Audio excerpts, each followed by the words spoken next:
ഡോക്ടറൊക്കെയാണെങ്കിൽ വളരെ അധികം രോഗികളെ മരിക്കാൻ കിടക്കുന്നവരാണ്. എനിക്കാണെങ്കിലും പല അനുഭവം ഉണ്ടാകും.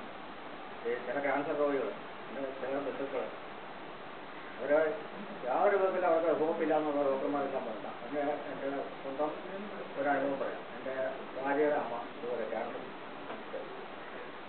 തൃശ്ശൂർ അമല ഹോസ്പിറ്റലിൽ ആദ്യം ചെല്ലുമ്പോൾ തന്നെ ജൂനിയർ ഡോക്ടേഴ്സോട് പറഞ്ഞു കാരണം ഇത് 6 മാസത്തിനുള്ളിൽ രോഗി പോവുകയാണ്. പക്ഷേ ഞങ്ങൾക്കാണ് ഉപേക്ഷിക്കാൻ പറ്റും. വളരെയധികം പണം ചിലവാക്കി ആ രോഗിയെ ചികിത്സിച്ചെങ്കിലും രക്ഷപ്പെട്ടില്ല. അവസാന കാലത്ത് അവരനുഭവിച്ച വേദനയൊക്കെ കണ്ടുനിൽക്കാൻ പറ്റില്ല. അപ്പം ഞാൻ അവിടുത്തെ ചില ജൂനിയർ ഡോക്ടർ ഇത് കണ്ടുനിൽക്കാൻ പറ്റും, നിങ്ങൾക്ക് ഏതെങ്കിലും വിധത്തിൽ ഒന്നും അവസാനം പറ്റില്ല സാർ, ഞങ്ങളെ എടുത്തിരിക്കുന്ന ഓർത്തനുസരിച്ച് നമുക്ക് ചികിത്സിക്കാനേ പറഞ്ഞുള്ളൂ, ഒരാളെ കൊല്ലാനായിട്ടുള്ള അവകാശമില്ല. നേരത്തെ ഡോക്ടർ പറഞ്ഞ ഹിപ്പോക്രാറ്റിക് ഓത്തിൽ പറഞ്ഞിട്ടില്ല.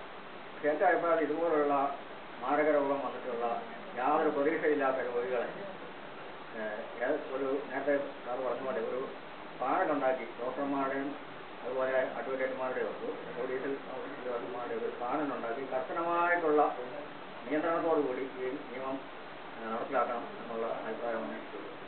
അവസാനമായിട്ട് ഒരു കാര്യം കൂടി നിങ്ങൾക്ക് എല്ലാവർക്കും ഇവിടെ വന്നാൽ ഞങ്ങളുടെ ഈ ലൈബ്രറിയുടെ പേരിൽ